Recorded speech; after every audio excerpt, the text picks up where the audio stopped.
As you can see from the clips, we've had very much rain and very strong wind lately. Today, I will tell you a story relating to rain. The story of Noah and the flood. Genesis chapter 6 to 9. Noah was a righteous man, the only blameless person living on earth at the time. Noah was a good man. While everyone turned away from God, Noah walked faithfully with God. God saw that the earth had become corrupt and was filled with violence. What was God going to do with the world filled with violence? So God said to Noah, "I have decided to destroy all living creatures, for they have filled the earth with violence. Yes, I'll wipe them all out along with the earth. So, build an ark from wood, make rooms in it, and coat it with pitch, inside and out." God said He's going to destroy all living things. But He tells Noah to build an ark. An ark is a very large boat. And He tells him to cover the ark with pitch. Pitch is a black sticky substance used for waterproofing. Then God told him precise measurements and design for the ark. "This is how you are to build it. The ark is to be 135 meters long, 23 meters wide, and 14 meters high. Make a roof for it, leaving below the roof an opening 45 centimeters high all around. Put a door in the side of the ark and make lower, middle, and upper decks." Can you imagine how big the ark is? God said to Noah, "I am about to cover the earth with a flood that will destroy every living thing that breathes. Everything on earth will die, but I will establish my covenant with you, and you will enter the ark with your family, your sons, your wife, and your sons' wives." How is God planning to destroy all living things on earth? Yes, with a flood. But He keeps a promise with Noah and his family that they will be safe from the flood. God said, "Bring a pair of every kind of creatures, a male and a female, into the ark with you, to keep them alive during the flood. Pairs of every kind of bird, pairs of every kind of animal, and pairs of every kind of creature that moves along the ground will come to you to be kept alive. And be sure to take on board every kind of food for you and for all the animals." The Lord added on, "Take with you 7 pairs of all clean animals, male and female, and 1 pair of each of the unclean animals, male and female, and also 7 pairs of every kind of bird, male and female." Why does God tell Noah to take each animal or bird as a pair, male and female? God said, "There must be a male and a female in each pair to ensure that all life will survive on the earth after the flood." God said to bring a pair of each animal, male and female, because a male and a female reproduce, which would make more animals, so that they would continue to remain on the earth. Then God told Noah what will happen.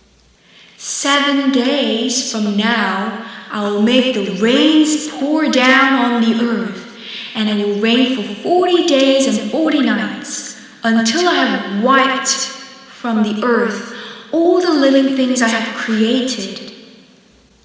So Noah did everything as the Lord commanded him. Just as God had told Noah, the flood waters came on the earth after 7 days.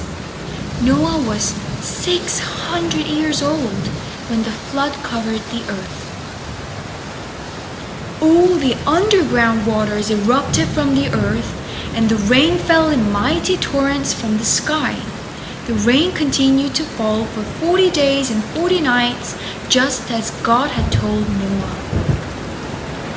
As the waters rose higher and higher above the ground, the ark floated safely on the surface. The water covered even the highest mountains on the earth, rising above the highest peak. The water was rising even above this highest peak of mountains on earth. All the living things on earth died: birds, domestic animals, wild animals, small animals that scurry along the ground, and all the people. Everything that breathed and lived on dry land died, except those who were in the ark. Then God sent a wind to blow across the earth, and the flood waters began to recede. The underground waters stopped flowing, and the heavy rains from the sky stopped. After 5 months, the ark came to rest on the mountains of Ararat. 2.5 months later, as the waters continued to go down, other mountain peaks became visible.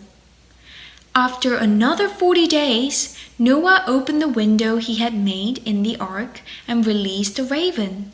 The bird flew back and forth until the flood waters on the earth had dried up. He also released a dove, but the dove could find no place to land because the water still covered the ground. So it returned to the ark, and Noah held out his hand and drew the dove back inside.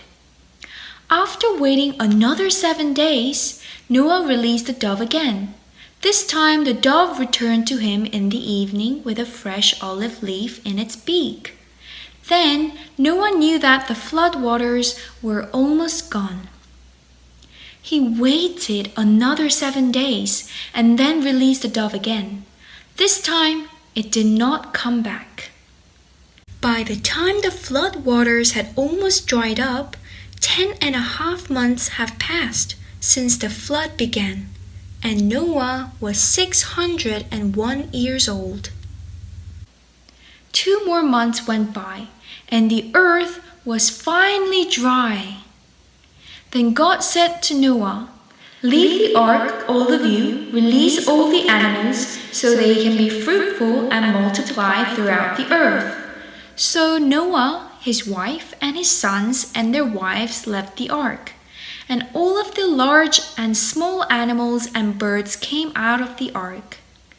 Then Noah built an altar to the Lord, and there he sacrificed as burnt offerings the clean animals and clean birds. The Lord was pleased with the aroma of the sacrifice and said to himself, "I will never again curse the ground because of the human race, even though everything they think or imagine is bent toward evil from childhood. I will never again destroy all living things.